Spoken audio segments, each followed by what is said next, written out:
Well, first off, thank you all for having me. This is my first time being able to attend an in-person Mobile Me conference. So super excited to be here and share this space with so many innovative thinkers and future innovators in journalism.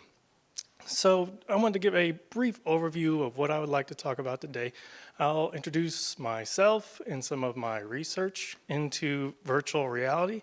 Then we'll talk about how virtual reality is interacting with journalism, what we call immersive journalism.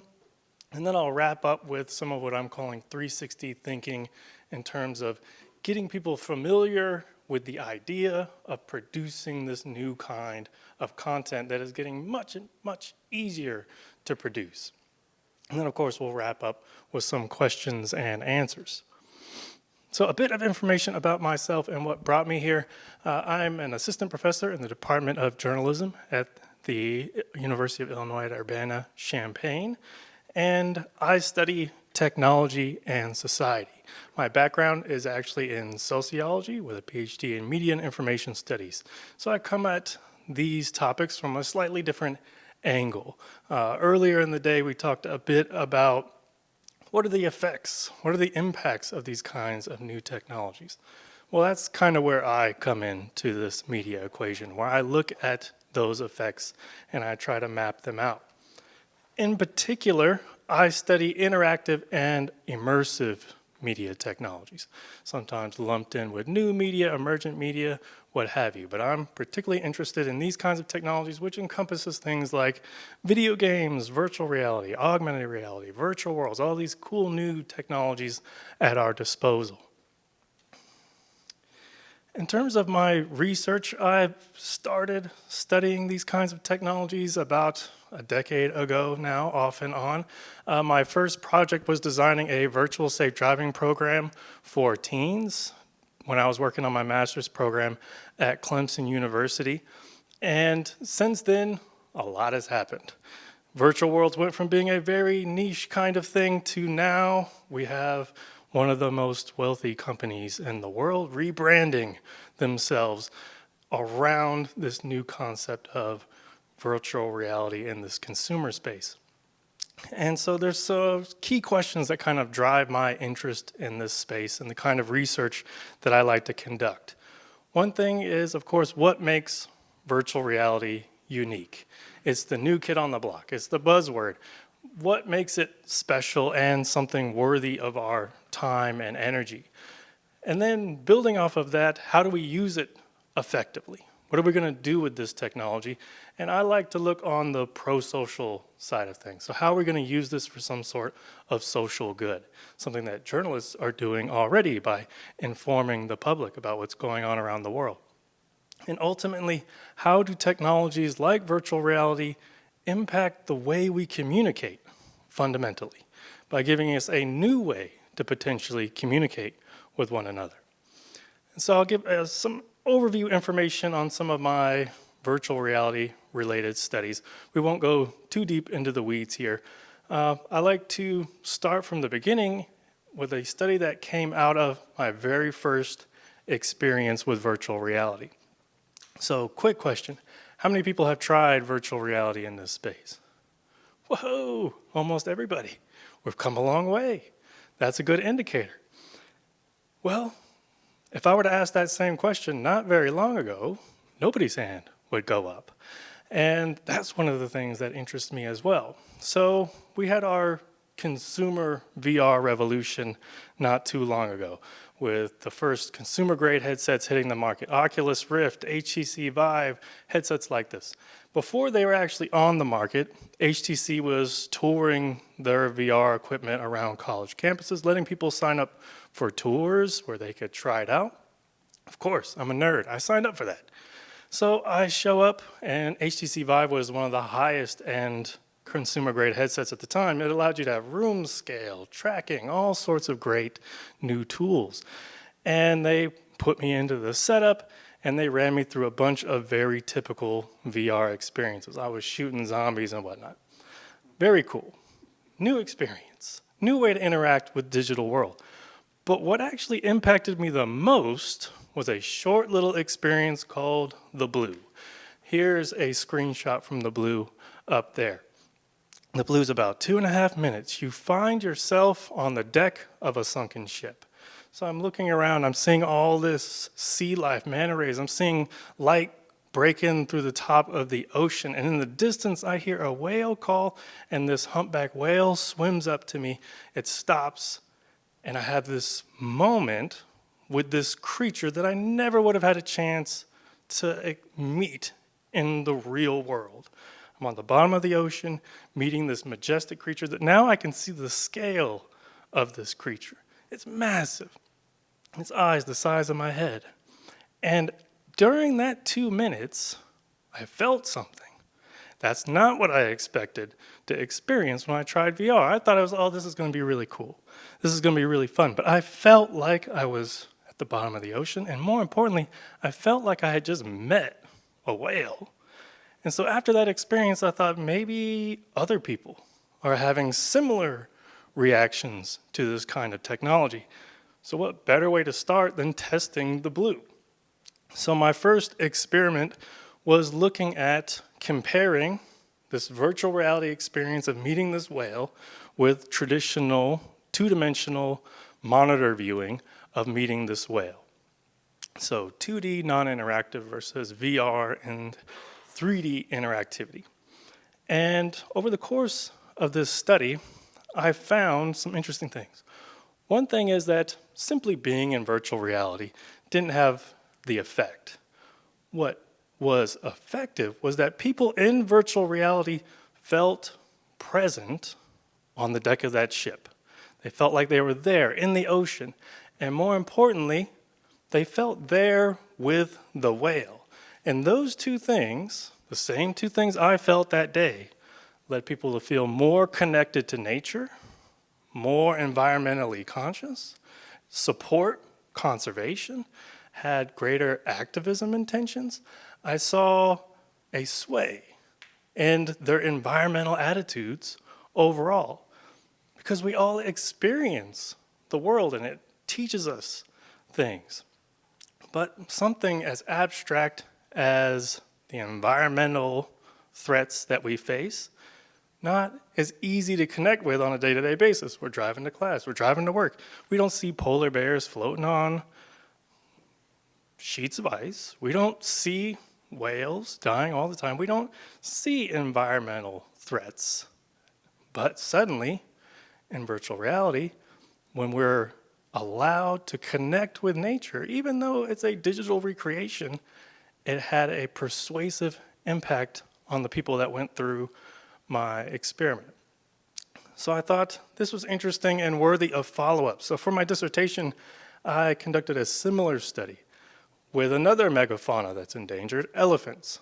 So in this case, I transported people to a savanna environment where they got to explore that environment, interact with the wildlife, and they were able to participate. They were able to change the environment. They were able to do things like grow grass, grow trees, improve the environment, things like this. And I looked at how they moved around that environment and how that might impact their experience in these environments. And I found something very similar to the first study, where people that felt like they were there and they were able to move around that environment intuitively, and those that felt like they were making an impact on the lives of the elephants are the ones that were swayed most, that were more connected to nature, that were more conservational. So again, I was encouraged by this, and I started to think, oftentimes we try to talk to the public in terms of public service announcements. We communicate important information to the public. We announce it. We tell them about it. And with this research, I started to think maybe we can start looking at things a little bit different. Maybe we can start creating public service experiences for people. Allow people to experience events, situations that change their perspective on important topics. So I have this work in pro-environmental uses of virtual reality, but I also wanted to look at other potential pro-social uses, such as education. That's a natural fit. A lot of times when people are talking about virtual reality, they're talking about things like training and education. And one of the things my colleagues and I were interested in is, okay, augmented and virtual reality are discussed oftentimes in the same breath. Tim Cook recently made his thoughts known on this, and I've been getting requests for comment ever since. So these two technologies have developed in parallel quite a bit, so I'm not surprised people think about them in the same breath. We wanted to compare them in an educational setting. Which one's better? Which one's worse? Which one should we be investing in terms of our schools? So we conducted another experiment where we compared a science education app in augmented reality and virtual reality. And what we found in this case, pros and cons, strengths and weaknesses to each. Those in the virtual reality condition had the most enjoyment. They felt present with the content, things like that. And they learned a lot, but they learned a lot of visual information. Those in the augmented reality condition learned a lot of auditory related information. So depending on what kind of content you plan on teaching people might influence the kind of technology you want to invest in or you want to use. So the curricula has to guide that kind of decision more so than maybe the tech. And I've also looked at virtual reality uses during the pandemic. So at the start of the pandemic, we see this VR boom occur. VR headsets are selling out everywhere. The pandemic was a pretty strong use case for this technology. Suddenly we're all stuck at home. So being able to strap a headset on and go anywhere and do anything was suddenly much more appealing. So there was a lot of work being done regarding the sales figures and how difficult it was to get a VR headset at that time. My colleagues and I wondered, okay, well, if that's the case, why are people buying these headsets? And what are they using these headsets for? And what kind of factors contributed to their decision to purchase these headsets? Things like being worried about COVID. And what we found was that, yes, of course, people primarily were purchasing VR headsets for things like gaming. Of course, that's how we're primarily marketing this tech to consumers at the moment. But we were also encouraged to find that people were very open to many other uses. Watching videos, like the videos we produce in immersive journalism, was the next most common use case. But things like using it for work, using it for school, using it for mental health, for physical health, all these kinds of things, tourism, were also on the list of reasons why people were picking up these headsets. So we were encouraged to know that those that are purchasing them are aware of the massive potential that exists with this technology. And so to summarize some key points from that line of research, in terms of what makes virtual reality unique, the way I like to look at it is virtual reality makes people feel present in the context of a situation. They feel there. They feel like they're in that virtual space that we've crafted. But another important thing to keep in mind is they're also engaged with the content there. Are you meeting a whale? Are you interacting with wildlife? What's happening there? And that is also a key component. Feeling more engaged with what's happening there can lead to even stronger effects. So what are those effects? I look at pro-social uses and outcomes. So I've seen educational benefits. I've seen persuasive benefits. And one thing that popped up in this line of research is that people are looking for uses beyond just gaming. And I don't say just gaming in a reductive sense. I study games. I think games are great. I think games are a great way to get VR headsets out into the world. This is not the first time a technology has been pushed forward because of games, but people are aware of and interested in uses beyond games. And lastly, one of the things that really interests me about this technology is the idea that it allows us to begin communicating with experience. And this is something we as a species have always been trying to do. The media we create is in the service of the idea of being able to connect with one another to share our experiences with one another. And those have been awesome. But we now have a potential tool that allows us to get closer to that goal than perhaps we've ever had before. I like to look at our language when the opportunity arises. We read text, we look at pictures, we watch TV, we experience virtual reality. And so I think that this is an incredible opportunity for us to harness this technology in a new way to communicate with one another. So we'll see how it all plays out in the long run. But let's talk about its application to journalism, what we're calling immersive journalism. For those of you that don't know, most of you probably do, immersive journalism involves using a lot of these new and emerging technologies, such as VR, to disseminate, create news. One of the things that's really cool about this is that we're seeing that virtual reality in general, virtual reality and the production of news can create real emotional reactions in people, real responses to these stories. Can improve people's perspective taking, understanding of other people's points of view, and some studies have even shown produce real memories of events and situations, indicating we have an opportunity to experience news in a whole new way.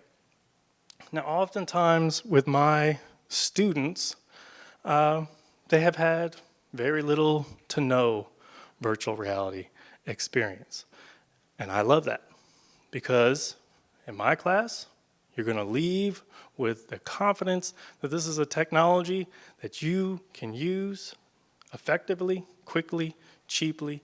It's something that anybody can do now. But why now? We're seeing a lot of exciting technological advancements happening at once. This normally happens when we see the kind of paradigm shift that we saw with the introduction of mobile internet and things like that. It's usually not just one thing. People like to say it's the iPhone or what have you. Usually it's a lot of technological advancements happening at once. We're seeing that again now with these kinds of immersive technologies. We're seeing augmented reality and virtual reality developing very quickly. And when thinking about this, there's discussions about which one will win. Well, first we have to determine our win condition. We have discussions about the metaverse. We have discussions about all these kinds of things. I don't know how all that will shake out. I've been studying this long enough to know that technologies can become very popular and fizzle out. But there are some core concepts to all of this discussion that I think will persist, regardless of which technology wins. And that is that the lines between the real world and the virtual world are blurring. Technologies like VR make the digital world much more real to us. We have evolved as a species to interact with a three-dimensional world. To interact with it, we reach out, we touch things, we move objects, we move through spaces. We have a large neocortex. It's given us this kind of advantage. And yet oftentimes we're using technology that's on a two-dimensional screen. We forget how much we had to learn to participate in this current media environment. Reading is not an innate skill. Using a mouse is not an innate skill. We learn this stuff. VR allows us to interact with the digital world in a much more natural way. We get to move around and experience three-dimensional digital content, much more realistic. By that same token, augmented reality is freeing that digital content from those screens and populating it out into the world around us. Equally, potentially beneficial. But the core component, regardless of which one we're talking about, is that that barrier between the digital and the real is becoming more blurred. And that's what we're going to have to try to prepare for in terms of what we are creating. For my journalism students, I like to give a talk about investment in the technology from a journalist point of view. So let's start with the current VR revolution that we find ourselves in, which started with Palmer Luckey, as you can see here on the cover of Time magazine. And Palmer has become quite a divisive figure since he pioneered some of the first consumer-grade VR technology that was a success. We've had it before, but he created the Oculus Rift and launched it on Kickstarter for about $2.5 million of backers. That was huge at the time in 2012. These prototypes, early prototypes of the Oculus, were pretty great, much better than what we had ever seen before and something that might be consumer ready. Mark Zuckerberg notices this. He tours some labs that have VR equipment, realizes the potential paradigm shift that we're about to see, decides to buy Oculus Rift for approximately $3 billion. A lot of people are talking about how much money Meta is spending on the virtual world and this metaverse. Well, they had a pretty big initial buy-in when they were buying the Oculus brand. They released the first consumer-grade headset in 2016. So keep in mind, this technology has not been in the hands of people for very long. It hasn't been that long that you could walk into a Best Buy and buy a VR headset. It hasn't been that long that I could ask that question and most hands would go up. That's a very new event. So Facebook rebrands itself to try to better align with this new metaverse goal, calling themselves Meta in 2021. So why is this history lesson applicable to journalists? It's applicable because Palmer Luckey attended California State University, where he majored in journalism. He worked at the student newspaper, and he worked as an intern and an engineer in their mixed reality lab, where he worked with, as Dan mentioned earlier today, Nani de la Peña, who is an immersive journalism pioneer. He provided a very early Oculus headset that she used in her first immersive journalism project, Hunger in LA. So she's widely been known now as the godmother of VR. So the current VR revolution that you're hearing so much about, its origins literally are tied to journalism. One of the first use cases of this new wave of VR headsets was in telling journalistic stories. So there's an investment that we all have in this technology right from the jump. One of my favorite quotes from Nani de la Peña is referring to immersive journalism as the production of news in a form in which people can gain first-person experiences of events or situations described in stories. Getting back to that idea that this new tool is allowing us to potentially start communicating with experiences, giving us the ability to bring our audiences with us and allow them to experience, as close as we've ever gotten, what we're experiencing out in the field. Another quote that I like to mention is from one of my academic idols, Jeremy Bailenson, who's been studying virtual reality long before there were consumer headsets. So Jeremy Bailenson, researcher at Stanford, and has been doing this for quite a long while. And he says that VR is far more psychologically powerful than any medium ever invented and is poised to dramatically change our lives. I've told you a bit about my studies. I could get into the numbers that I've seen. We could talk about the numbers that other scholars and researchers have seen. But when I try to make this point, sometimes I think it's best to just show you what I mean. And that are VR reaction GIFs. People jumping, diving, running, screaming, flailing. Reactions to the technology. When was the last time anybody was scrolling through their phone and they got up and they ran full tilt into a wall? Probably not recent, and that's saying a lot because we've been through some shit lately. But I ran into no walls. I've run hundreds of people through VR experiments, and I have seen these reactions firsthand. Now, I am using pro-social software. So I get to see people react to meeting a whale, and I love it. My favorite reaction, people wave to it. Happens all the time. Hi, whale. Love it. People are reacting to that creature as if it were real. And that's what we're seeing here in these reactions. They are strapped to VR headsets.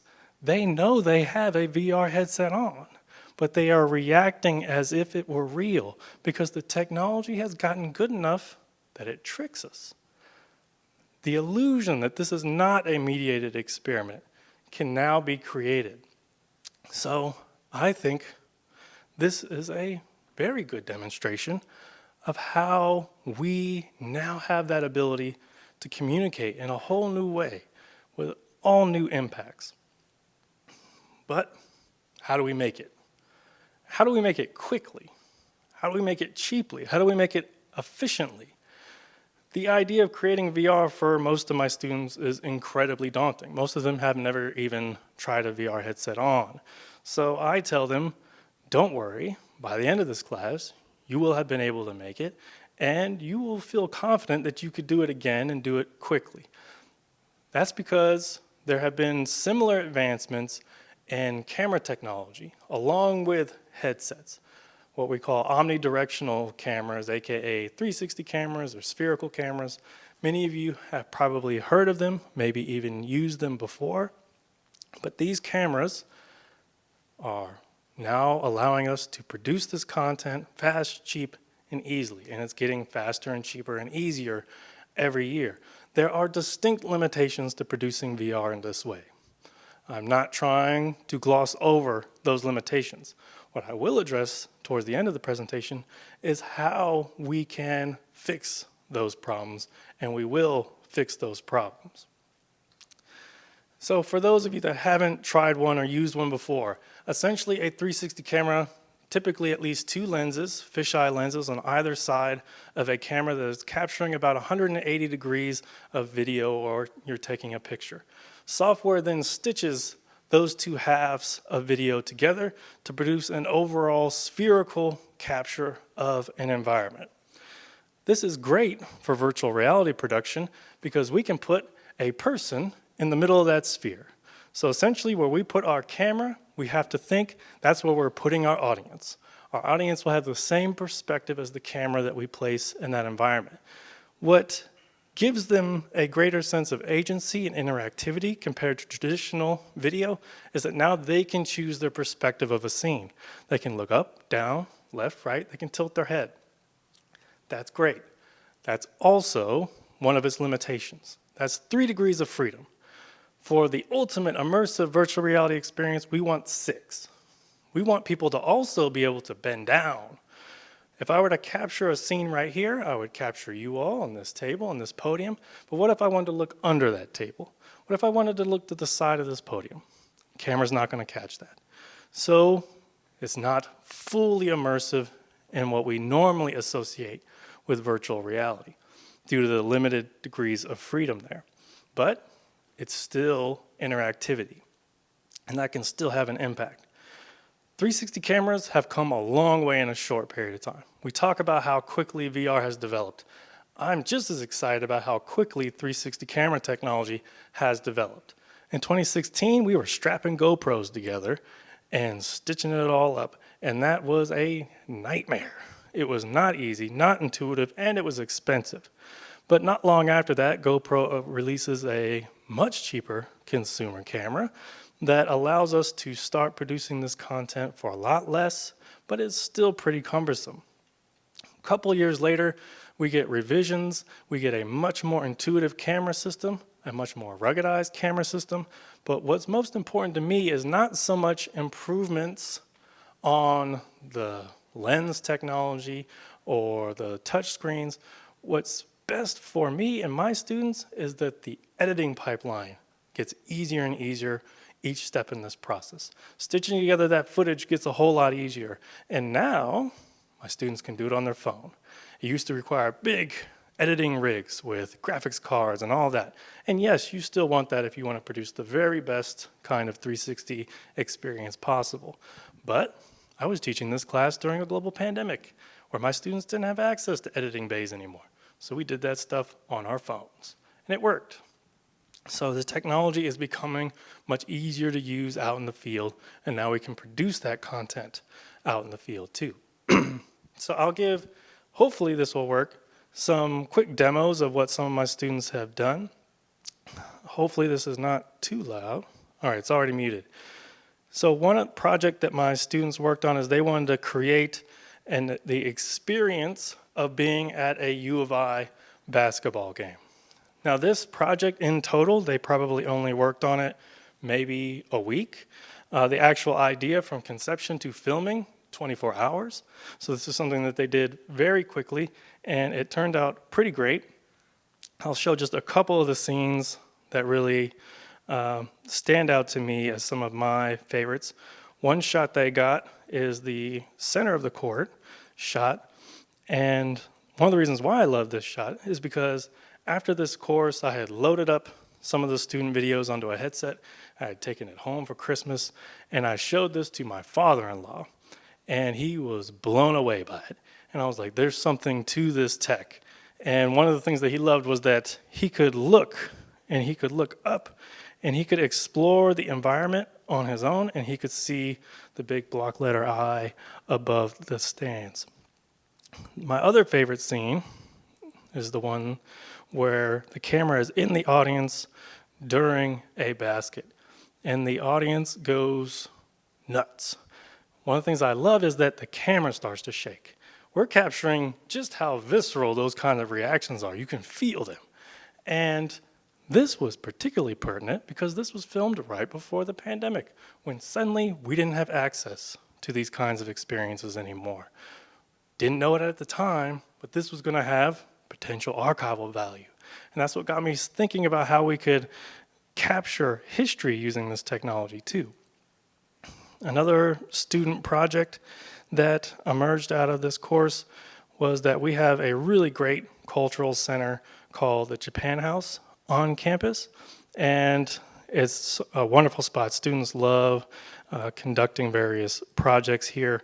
There's cherry blossoms and whatnot, and my students learned that there was actually a tea ceremony class that occurred in the Japan House, and so they conducted an interview with the professor of that class.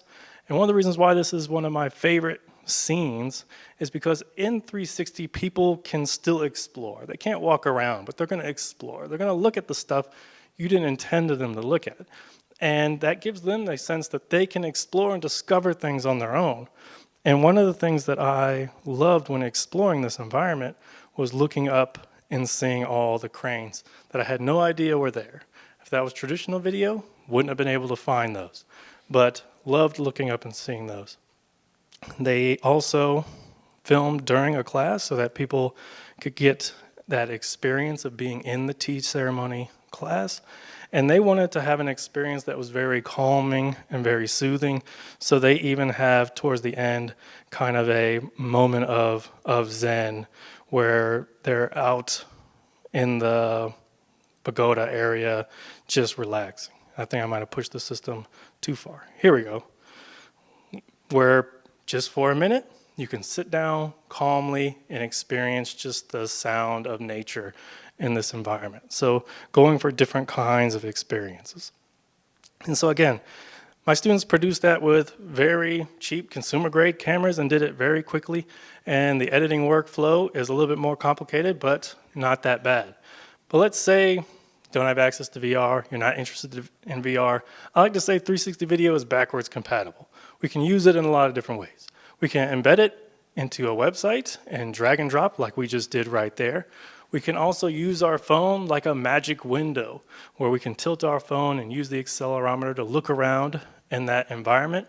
And one of the other things that's really picking up speed with this kind of camera technology is capturing in 360 and then exporting a traditional 16:9 video or 9:16 if you want to produce for TikTok. And this is because we call this over capturing, where you're capturing the whole scene. And then afterwards, you go back and you reframe the content. So you can pull out that 16:9 footage that you really like out of the whole scene instead of using the whole scene. That's hard to convey. So let's use a graphic demonstration here. If this will start working again. There we go. So this is some 360 footage that I took at the St. Joseph 150th anniversary fair. and I'm just walking around the fair. This is the full 360-degree view. Now, let's say I'm particularly interested in this flying heart ride up at the top, and that's something that I want to pull out for a piece that I'm working on. Well, with a 360 camera, that's no problem. We can pull out just that particular shot. But what if I'm also really interested in the strawberry ride opposite of the flying heart ride? Well, that's no problem either, because the 360 camera is capturing everything. It's capturing the whole scene. So I can capture that as well. But let's say I want to give my audience a first-person perspective of what I'm seeing, and maybe I want to give some commentary too. Well, with a 360 camera, that's also no problem. So you shoot once, but then you can edit 1,000 different ways in 1,000 different situations. I'm pulling out 16:9 chunks of video right here. You could easily tilt it, flip it, use it however you want. So while 360 cameras have a lot of potential for helping us produce VR quickly, they're also being marketed a lot for action cameras and things like that now because of that ability to reframe footage later. And I think that capturing everything and using that footage in many different ways makes it a much better investment, but also much more potential in terms of archival video footage. One scene in this batch of video, I was filming my about to be 2-year-old daughter, and she pointed at something. Normally, if I'm filming her on my phone, I would never know what she pointed at. But with 360 footage, I just pan and tilt, and I can see exactly what she was pointing at. Sometimes we don't know what's most important in the scene, and with 360, we can capture it all and maybe figure that out later. So there are some limitations there. 3 degrees of freedom, not 6, these kinds of problems. We are solving a lot of tech problems, and we are solving them quickly. New headsets are coming out regularly, like the MetaQuest Pro here. Everybody is, of course, waiting to see what Apple does. They usually enter the market late, but then they change the market when they do. We're experimenting with 360 cameras and drones and things like that. But some of the stuff that I think is most interesting to look at is how we're overcoming that 3 degrees of freedom problem. We're now using different kinds of software and AI and neural networks where we can take the same kinds of ideas that we heard about with photogrammetry and reduce that from 100 photos down to 3. And we can produce 3D models of people, places. We can use 360 photos to create complex models of environments. We can even do that in real time now, where we can create 3D versions of people in real time. So we're trying to learn how to capture not just 360 degrees, but capture the volume of the environment, capturing in 3D, so that now I set the camera in the middle of the room, I capture all of you in the table and the podium, but now if I want to look over here, I can. And that's where things are getting really exciting, and we are already rapidly approaching that point where we can address the missing 3 degrees of freedom, where now we capture an environment and people can walk through it. They can now explore it as they would. And so that's why I think we need to be thinking ahead here, because the technical problems are going to be solved.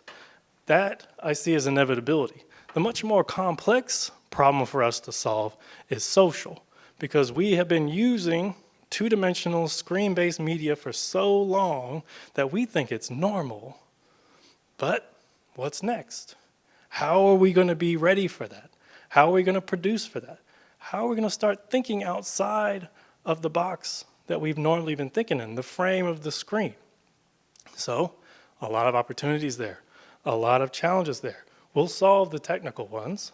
We've seen many revolutions recently, but the opportunity for us to rethink what it means to even communicate is what really excites me about these technologies. Because if we can get both sides of that equation, the tech as well as the social side of things, we can allow our audience to then step into that frame in a whole new way. Experience our stories instead of just reading about them, hearing about them. And maybe that can help us improve understanding between people around the world. So I'm super excited to see what happens there. And so with that, how's my time? I wasn't keeping track. Hopefully we have some time for questions. Okay. Okay, my name's Tom. I really love VR. And one side effect that myself and probably a lot of other people get is when you do get to those 3 other degrees of freedom, you start having nausea and motion sickness. Do you see that being fixed anytime soon? Because I would like that. Yes, I think so. One of the very first times I tried VR, I got sick. And this was already being hailed as this is going to change the world. And I tried it and was immediately sick. And I tried to stick with it. I was like, I've been gaming my whole life. This isn't going to beat me. So I stick it out, and I just kept getting more and more nauseous. And I'll never forget, because after I tried it out, I asked the researcher, I was like, how many people report this kind of feeling?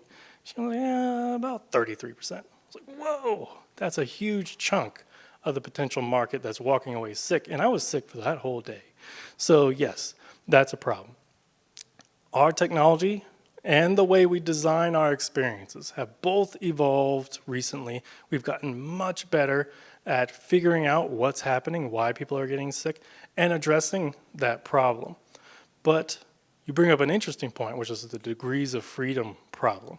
There are some people producing some amazing 360 pieces. We also have the ability to film not just in 360, but 3D. And I've seen some amazing work in this space. But 3D is where I start to get nauseous. And that's because that's when I want to start tilting. And once you make a movement that isn't tracked accurately, your brain starts wondering what's going on. Are you poisoned? And you start to get sick. So I think once we move from just 3D capture or just 360 capture, and we move to volumetric capture, when you move your head and the objects will move in real time, a lot of those kinds of problems will hopefully be resolved. Because we've gotten things like the frame rate we found out was really important. Things like that. We have addressed those kinds of concerns, and it helps. One of the things I tell my students when they're filming is think about your audience. The camera is your audience. So if VR is your market, if that's where you're trying to produce your experience for, you're going to have to keep that camera relatively stable, steady. If you start swinging it all over the place, people are going to get sick immediately. So it's something also on the designer side, not just the tech side, where when we're designing these kinds of things, we have to keep in mind people get motion sick. It's just something that happens. But we can mitigate the likelihood of people getting motion sick with just a few kind of design practices. So yes, I hope we can resolve your problem, because I still experience it to this day. So I have to tell my students in class, if you start to get sick, tap out immediately. Don't try to push through. Try again another day and see if it's better, but don't try to push through because it will ruin your whole day. So yeah, great question. Yeah, so I've always been kind of skeptical of VR, I think. Uh-huh. I think you've kind of changed my mind in some ways, but That's good. I think when we talk Hopefully. about, we kind of live in this post-truth society, and, things like deep fake are evolving. Do you see maybe a concern with how governments might use this to portray false realities? Because like you mentioned, there's a lot of persuasive power behind this. Do you see any potential concerns there? Yes, you've tapped into one of my biggest. So one of the interesting things that I experience as a media effects scholar is if I say this technology can have a positive effect, I also have to acknowledge that door swings both ways.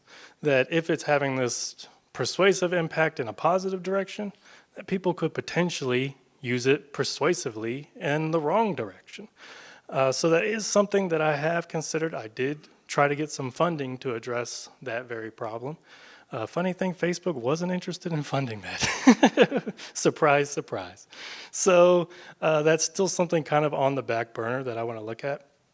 But yes, definitely there are potential issues here, of which there are many.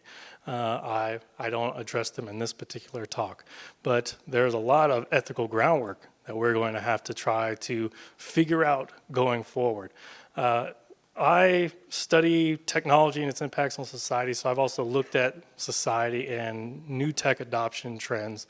And there's different ways we can look at it. One of them is that we're going to domesticate this technology. We'll figure out how it works for us, how it fits into our lives, how we want to use it, and hopefully figure out how to stop those kinds of potential issues before they become too problematic. That's what researchers like myself are trying to do, where we're talking about some of these revolutionary impacts won't be felt for 5, 10, 20 years, the metaverse that we're talking about. But if we study it now, if we start working on it now, then maybe we can steer away from some of those potential issues before they become too problematic. So I think that research needs to be done. I don't know of any that's being done, but I'm sure I'm not the only one that's interested in studying that. So good point. All right, thanks, Chris. This is a really great overview of what I think a lot of people here in the room have also been doing for a while. And I'm not a media psychologist, but I work with some people who are. So I've always been focused on the production and everything. And I'm starting to see studies coming out that indicate that sometimes you put people in an immersive situation, and there's so much going on that their brain kind of starts to shut down, as it would if they were in that same situation. Yep. Usually, if they're more, have you seen these studies too? Like if Maybe they're not that more, specific if one. they're in, put into a war zone or put into some kind of a stressful type of situation. I talked to one researcher who's actually creating something in Unity that will, based on sensors you put in your head, if it can tell that you're getting overwhelmed, will kind of simplify the environment to kind of study this. But just kind of curious to know, like, your thoughts on this, and I think anyone else here too. Like when does it make sense to not immerse somebody, or maybe Yes. simplify the experience and like focus them on something rather than let them like do everything? 100% agree. Very interesting point. Very good question. So in the study that we did comparing augmented reality and virtual reality, we found something sort of like that kind of helped us explain why AR and VR had different effects. And kind of what we lean for is called cognitive load theory, where we only have so much cognitive processing. VR overwhelms that processing very quickly because it's a full environment. There's so much to see. You're fully immersed. There's so much going on. And that's why we suspect students didn't hear as much, because they were too busy seeing the world. One of the examples I use with cognitive load theory is if you've ever been lost and you're driving around on the street, and so when you're trying to find the street signs, you turn down the radio. Why'd you do that?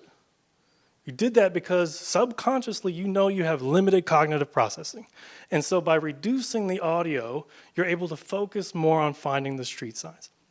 So in VR, you're fully immersed and potentially overwhelmed with that kind of information. And maybe you're not hearing the audio so much, is how we kind of looked at that particular problem. The ethical implications of this technology are vast, and particularly for journalists. For me, on the research side of things, the thing that's most challenging for me to kind of tackle is, where's the line in the sand? Because if we know that this technology can have these responses, people respond as if real, if we know people can have these emotional reactions and even maybe form memories, then does that mean we can traumatize them? And so that's where I start to get very worried. And that's one of the reasons why I lean more on just trying to find pro-social uses and outcomes, because I'm scared that a student will come to my lab and leave in tears and I just scarred them for life. So there is potential there, and we are going to have to tread carefully. Sometimes we get really excited about the tech and then we end up running with scissors, where we're not quite sure what the effects might be in the long term. And a lot of what we cover nowadays, potentially scarring type of stories. So I don't know the answer to how we deal with that, but yes, that is something we will have to deal with, is how do we make sure our audience is safe in our experiences? And when is a story too rough to immerse somebody in, because we don't want to just perpetrate trauma onto our audience? If I could just add on to that, this is a slightly humorous story, but it shows how you can never really know what will traumatize one person or another. I had a student take my class, try VR for the first time, and it was the Cirque du Soleil experience. Mm-hmm. Remembers that with the Oculus? Mm-hmm. This student actually had a clinical fear of clowns, and she dropped the class, and then let me know about this, and I heard from the Office of Disability Services. Oh no. Okay, but she really wanted to go back in. She re-enrolled in the class last Mm-hmm. week, and then something else kind of traumatized her. Military vets who come in, right? Mm-hmm. And there are certain things that will traumatize them based on their experiences. So I think it's really hard to know what's going to trigger somebody. Very true. And I don't know what the solution is to that. I've started adding disclaimers or warnings at the start. I experienced that firsthand too. The blue experience, meeting a whale, 2 minutes. You see some manta rays and a whale. It's wonderful. I didn't think anybody would be scared of that until people were. And I was like, why are you having this reaction? And this one girl said, sharks. I was like, sharks. I didn't think sharks. I knew a whale was coming. But if I didn't know that whale was coming, it could have been a shark. And so then I immediately changed the design of the experiment to be like, no sharks. like, don't worry. Nothing scary, nothing bad. And right around that same time, Sony was marketing their Project Morpheus, which became PSVR. Their underwater experience was being attacked by a shark. So that didn't make my job any easier. But now that was out there in the world that, yeah, you might be in a diver cage and a shark's trying to get you. So I've started trying to prep people, warn people, and give them enough information to know whether or not this is something they want to try. And if they aren't sure, have that ejector button always on hand to get out of there. If you start to feel bad in any way, whether it's nausea or some sort of emotional reaction, get out of there. It's not going to impact your grade. like we'll work on it. We'll deal with it later. We'll try something else. We'll find something that you love and that you've always wanted to do that hopefully doesn't have any sort of negative ramifications. But like you said, we don't always know.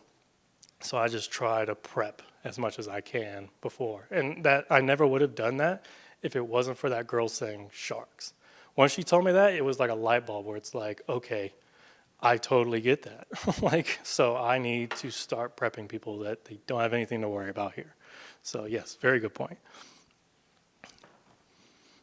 The presentation is very good. It's all very exciting, so I don't mean to continue the doom and gloom. But I was thinking about just like the editorial decisions that go into using a virtual reality setting to tell a story journalistically, and how that, like, how you could make that decision and it could be harmful to the telling of the story because you're creating a superhuman firsthand experience that isn't realistic of a human like being in that situation. And my mind went to the killing of George Floyd, and if a journalist was trying to tell the story from like the officer's perspective, but it's in this 360 environment, and now you're super cop that can see in the back of your head, and you have additional facts and information that just isn't.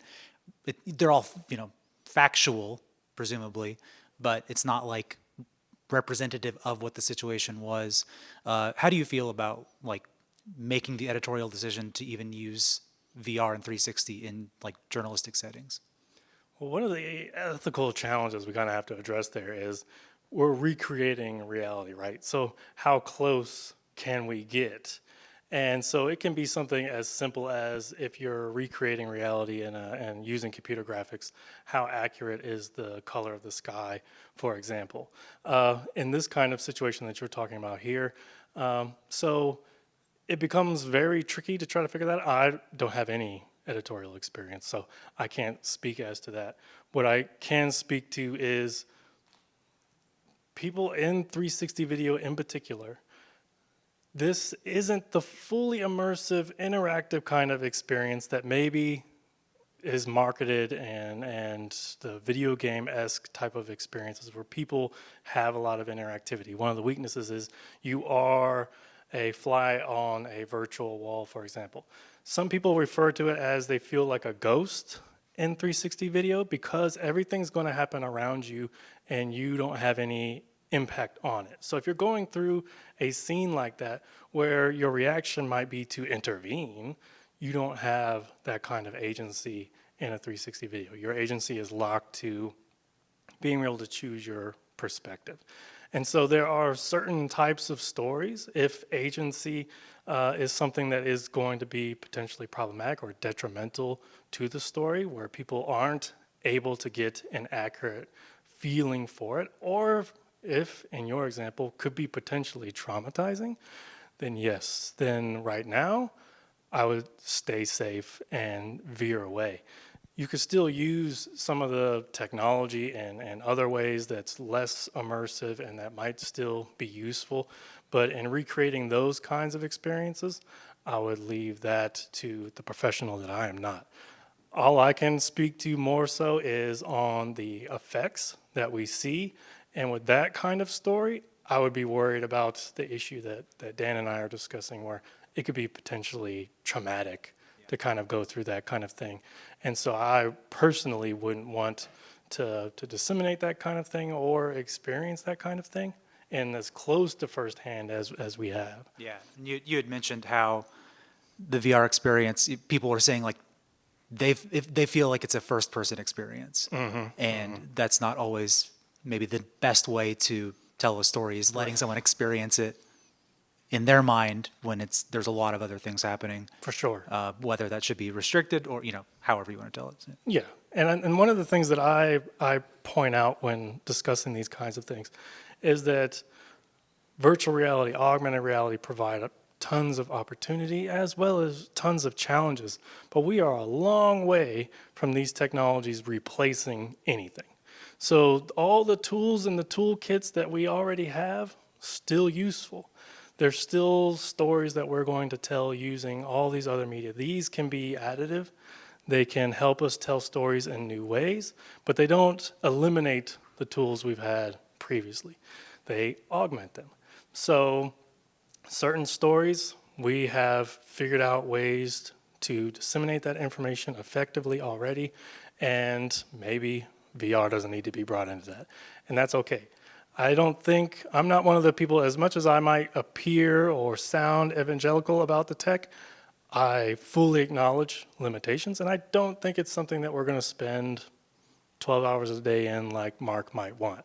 I look at VR as something that we would do in a much more tightly controlled situation, much more like how we use a desktop computer now versus the cell phone in our pocket. I think AR will be much more equivalent to like a cell phone that we use regularly. It provides us information throughout our day. We see through it. Maybe we don't interact with it in the same way. VR is something that you sit down and you take out time for, you put on, and you consume in a very different kind of context. So that means that every story doesn't need to be a VR story, and every story probably shouldn't be a VR story, because we're still figuring out a lot of this kind of stuff, and we don't want to traumatize a whole bunch of people. So, very good point. You don't worry me, it's people that are bringing more editorial opinions into journalism that worry me. Very much so, yeah. Any other questions? I don't have a question, but I feel like that's super interesting with the whole like there's a spectrum of the synthetic history versus the forensic showing of the story that we've been talking about today, and like where's that line, and who are the actors in play deciding that line. Right. So that's where we're really figuring out. Well, we're figuring out right here today. No, we're not. That's what we're talking about. Well, one of the ethical dilemmas I pose to my students is one of the most simplistic, and that is, what do you do with the tripod? When you're filming in 360, a lot of these cameras have a blind spot, so you can hide the monopod in that blind spot. So the cool thing is you can make it look like you have a drone following you around, because the camera can stitch out the selfie stick or whatever that you're using. When filming for VR, my students use monopod, tripod, set it up in the spot that they want. They're still framing a shot, even though they're not framing it in a normal 16:9. What's a location that's the most interesting? What's the center of the room? You're still making decisions on what you're going to capture, even when you're capturing everything, but you're not capturing everything. And so when you look down on the footage, you'll see the feet of the tripod. How do we handle that? Some news organizations put a logo or something over what we call the nadir, the low point in the sphere, and we'll cover that up.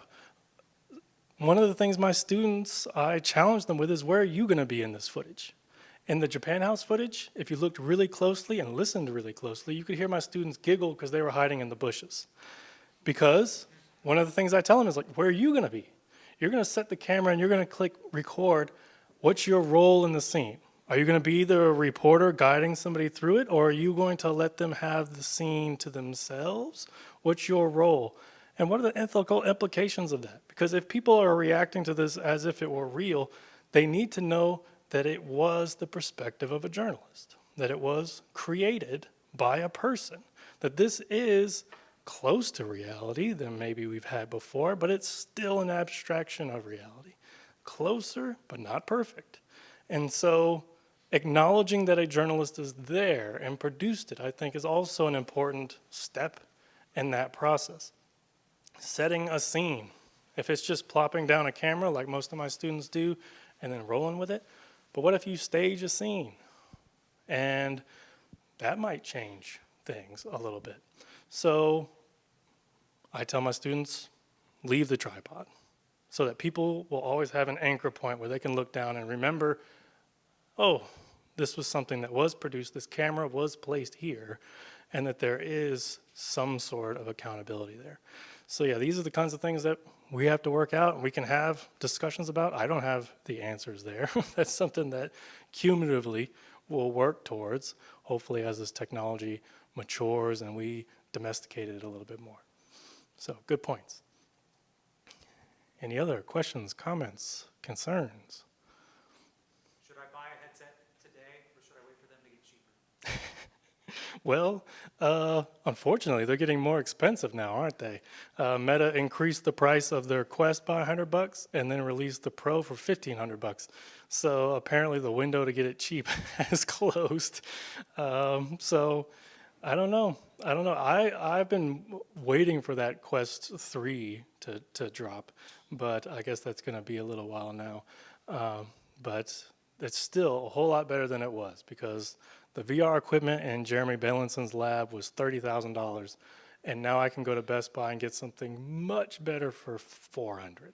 So it's getting much cheaper in the long run, for sure. But it's fun to play around with at the very least. Try some Beat Saber. You'll love it. Everybody does. All right. Well, thank you all so much. Thank you, Chris.